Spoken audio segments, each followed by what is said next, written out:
And I love how you framed it too, that it's not about you. It's about your message and how your audience is perceiving your message. And that's where a lot of the nerves come in. Just speaking as a very nervous speaker that I used to be is like, oh, everyone's gonna be looking at me. What am I doing with my hands?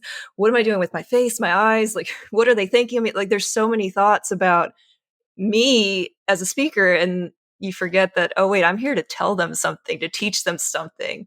And that's where we get caught up with it. So I don't know. I love like you're speaking as authentically you. You're naturally good at it, and you're just sharing this message.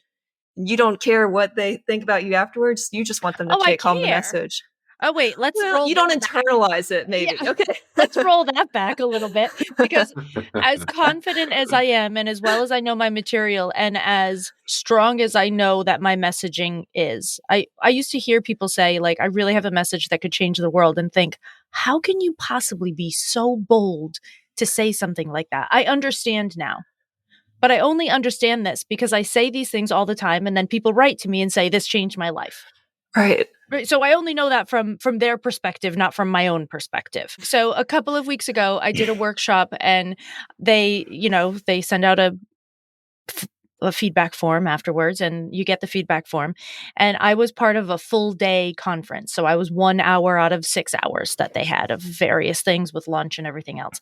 And 85% of people said I was their favorite part of the day. Right. Really, like, super cool. One person said my presentation was very poor. I offended her. I didn't share any useful information. And it took me 4 days of thinking about her to get over it. So Yep. I expect it. I know it's going to happen. If it doesn't happen, I'm not doing something right. If I'm appealing to everyone, I'm appealing to no one. And it still takes me 4 days to get over it. That one thing, 85% said it was good, but that one mark. One person, this is not even a percentage. Right. One person was like, that was such a waste of time. And I was like, what is that? What is that in our brains that like immediately goes to the negative? I mean, that's just part of burnout too, right? It's literally called the negativity bias. And it's designed to keep us safe. Yeah. We turn down opportunities and threats, right? Oh, exactly. Gotcha. Exactly. So we do it naturally. Some of us are a little more inclined to do it than others. I believe I'm a little more sensitive than the average. And I think that's why I have to use this coping mechanism, which is you have the absolute knowledge that not everyone is going to like you, because that's not friggin' possible. It's just not possible. And if everyone likes you, it means you didn't show up 100%, because my personality is jarring for some people. I know that. It's not like I haven't gotten that feedback in my lifetime. Right.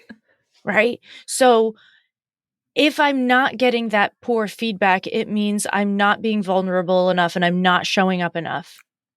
And you may not be getting that feedback honest. means I'm not being honest. Yeah, exactly. But getting that feedback means, and knowing that I'm going to get that feedback means, that I have to plan my speaking engagements with some buffers, because I might need a day or two. Right. Oh, that's a good point. Yeah. I build it in. So I have a workshop in Tampa, and then 3 days later I have a workshop in Orlando. Like, thank God I only have to fly to Florida once, and then I get to drive across. Right. So that's fine. But knowing that I have to be speaking on Tuesday in Tampa, on Thursday online, and on Friday in Orlando, on Wednesday I'm literally going to the spa. And I'm not spending the money to be extravagant. I have to calm down my nervous system. This is not self-care to be like flighty. This is like literally physically must go to a place where someone else is going to be responsible for calming me the F down so that I can then go and be present for the remainder of the week. One of the things that really worked for me was really adaptive for me is that my happy calm place is on airplanes. Yeah, great. And so now that you're saying that, I'm thinking like, yeah, I often wouldn't, in my speaking, I don't build in a ton of buffer time of that kind. But I realize like that's actually where I do the reset. Yeah, like on the plane. On the plane, looking out the window. doing absolutely nothing because I don't work Same. on planes. Me either. My husband is always like, aren't you going to watch a movie? And I'm like, nope, I don't watch movies. I don't listen to music. And I flew between the US and Europe for, I'm going to do it for the rest of my life, but it's been already 12 years that I've been flying between the US and Europe regularly. I literally sit there. Sometimes I fall asleep. I eat when they give me food, and that's it. Wow. I'm often eating when they're not giving me food.